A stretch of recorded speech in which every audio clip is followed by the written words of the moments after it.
I think you do. Did I say it last week? Yeah. The all LA, LA Super yeah. Bowl? I mean, I just think when you look at the Rams, you can call me biased, but it's hard when they're one of the absolute best teams coming into the year, They have to be.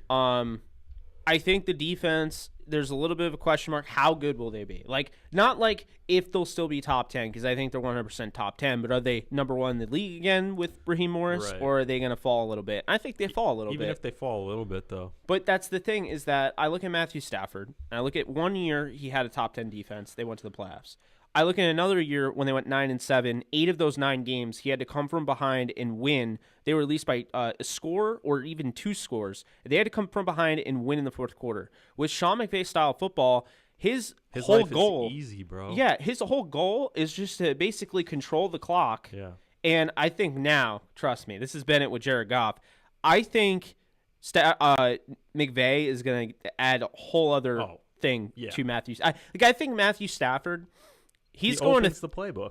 Yeah, I honestly think they'll be a lot lower in time of possession this year because I think they're going to score quicker. More. Yeah, that's fair, dude. I mean, it's a great I saw people on your timeline like saying that or trying to say that Stafford isn't an upgrade over Jared Goff, which is just so ridiculous to me. He's going to take them further than Goff. I mean, that would be a Super Bowl win, I guess, but further than Goff ever could realistically. Like, yes, he had the Super Bowl trip, but he wasn't like running that offense in any commanding kind of amazing way that year. So I just think that Stafford is going to give him the best shot at a Super Bowl they've had, hands down.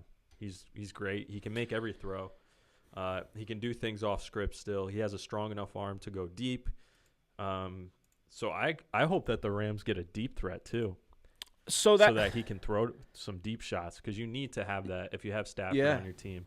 Let him throw it deep. That's the interesting thing. So I look at I think the Lions aren't given enough credit for their weapons. I'll say that right now. Going back and watching the film, I think Stafford deserves more credit because the weapons weren't creating a ton of separation, right? But they had surefire hands. When you look at somebody like Amendola, dude, Amendola did not get enough credit what he did last year. It's actually very impressive on film. I went back, watched all the games last year. Danny Amendola, man, I think he's a free agent.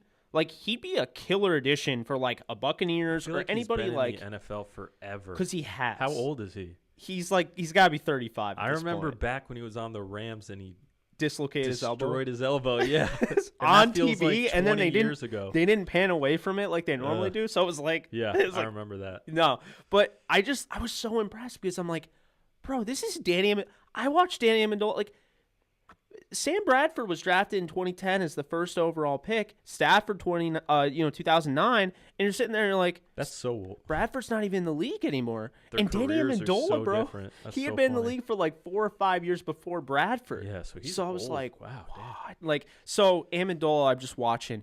He's just sets like up like right in the soft zone, finds a spot in the defense, just takes the ball, gets absolutely decked, gets right back up. Right, he's that consistent guy. He's a guy that doesn't. First downs. He's a lunch pail guy. Yeah, exactly. He comes to work, he gets his face beaten in, and he enjoys it. But what do you think the Rams could do real quick for like a deep threat? Don't you think they need one? Well, here's the thing: is that I want one. Like, I want a Marvin Jones, but the Rams actually don't need one. And here's why. You don't want a speedy guy that can just take the top They have off? one. Who? Van Jefferson. And the crazy thing is people don't realize, because he didn't run at the 40. He didn't run the 40 time. I look at him as more he of got like hurt. A route running slot guy. Well, that's the thing. He can So did I. And then I saw him at the Senior Bowl, and I mean, he could take the top off. Jim Nagy, who is the head of the Senior Bowl, he dropped the zebra scores. Zebra is like, it measures your speed. He had a faster time than Duvernay, who ran a 4.3. Duvernay was considered fast, yeah. And Denzel Mims ran a 4.38. Cool, man. So I think this is somebody that, go back and watch the Dallas game. You'll see, Goff didn't throw too many great deep balls, but that was one of the few good ones that he threw. Like a great deep ball. In 2018, I thought he had it down.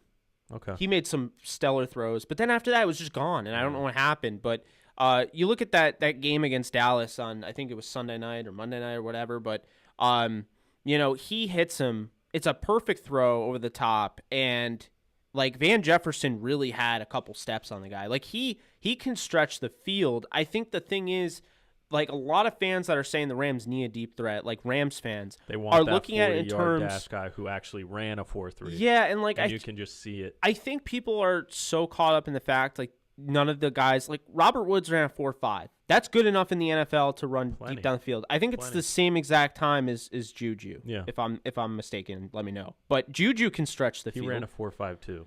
So Juju can stretch the field. Cooper Kupp, he runs faster than his 40 time. He ran at like a 4.65. Right. But like, I mean, the thing is, I feel like it's almost kind of an overrated thing. Like if a field stretcher to me, like it's a guy that's fast enough to break through the second level. Right. And go over the top. I don't think it's overrated, but it's harder to find them than you think. Like, there's a difference between a 4.4 guy and a field stretcher. Because, like, Mike Wallace was a game changer. Martavis Bryant, game changer.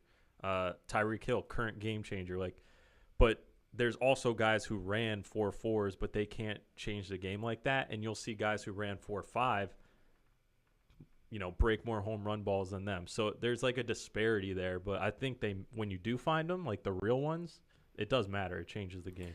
Yeah, I definitely think it matters. And I also think that they can be used as decoys, which also helps. I think Cooks was. You have to respect it. You can't just ignore it and be like, yeah, I just think like with Van, the thing I love about Van so much is that he's not just a guy that's fast. He's a guy that has great ball tracking skills.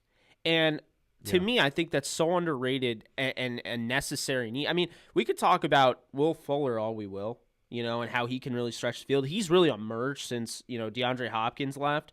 But what was our biggest issue with Will Fuller? He's still inconsistent, He's a chest catcher. Yeah. He brings it into his chest. He doesn't, catch with – he's not a natural hands catcher. That was my biggest issue with him. And you said he's inconsistent. He absolutely is. And I also think he's gotten better at tracking the ball, but early on in his career, man, I thought he struggled to do that. So, I just think when you have to look at it, if you want a guy that can be a deep threat, I think there's multiple avenues to that. A field stretcher and a deep threat, I think, are a little bit different. They're the same but different. Field stretcher, I think, is speed and ball tracking, whereas a deep threat can be speed, but it's also a guy that can go up and get the 50-50 ball, which to me, I don't know if a ton of Rams can do that. I think Kupp can do that. He's shown he can do that. He did that in the playoffs. But, I mean, aside from Kupp, I haven't seen Van do that. I've seen Van go and, stretch the field and then just take, right over the shoulder or whatever. Yeah. So I think that's the interesting thing there. But if they go deep threat, there's a bunch of guys in this draft, a guy like Jalen Darden out of North Texas that I think, you guys should be looking at if you want, a guy that can really stretch the field. You can use as a gadget guy as well, but just very explosive. Right. And there's not, in the draft, you get the Tariq Cohen, and it's okay, everyone, we've used explosiveness a lot, describing players, but Tariq Cohen just seems different. He's just another level of explosion.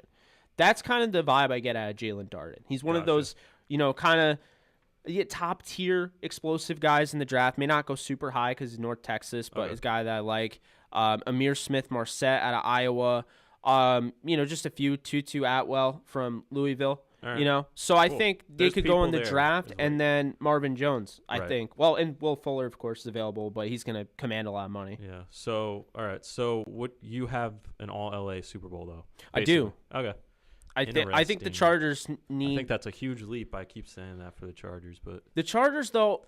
Let me just say this: the Chargers are ahead of the McVay Rams. Wait, what? So when McVay took over, the Rams were 4-12. The Chargers, Brandon Staley's taking over, and they're 7-9. They have arguably a better roster, and they definitely have a way better quarterback than what rookie Goff was in Justin Herbert. Yeah, he's awesome. So I think that, and I've said before, I don't even necessarily know if firing Anthony Lynn was necessarily fair, but I understood it. Because they won the last 4 games of the season. People forget that. So you could argue Anthony Lynn got the thing going, but I think that they were so done with the late game mistakes and all of that has just pretty much plagued this team, even into different coaching staffs in the past. Okay. So I think you like them? Yeah, I think that with 7-9, man, last year they had, I think it was 5 or 6 games that came down to the wire. All right. I mean, they're ready. I'm gonna say way too early. Oh God. I'm gonna go Bucks. I just think they're so great, and they're all returning. You love the Bucks. They're all returning pretty much. Well, they're going to lose a couple guys. We'll see. I think Godwin is going to return. It sounds like they really want him. They want Shaq, but I think Shaq's going to go He might somewhere. press himself out, but their D-line is still really good there. And I then, actually think they replace Shaq with Bud Dupree. Imagine. It just doesn't end. Like they'll just like rotate pass rushers. And then for the AFC, who do I like in the AFC? The Chiefs just really turned me off, to be quite honest, after watching that game. Dude, I'm telling you, man. Say way too early, just for fun. I'm going to go Ravens right now. Really? Yeah. Huh, interesting. Yeah, I know. What makes you like the Ravens so much next year? Ah, God. I like what they're building, and they're continuing to build what they're doing. They had such a good 2020 draft. Yeah, that exactly. was stupid. And I expect Patrick Queen to take a huge step, and I expect Dobbins to take a step. So it really just comes down to, can they finally get like a really good number one wide receiver, which I don't know. I don't know if they can. And can Lamar Jackson develop as a passer, because I still don't think he's a very good pocket passer. But, yeah, I'll go Ravens right now. But that could all change after the draft and then seeing how their season unfolds.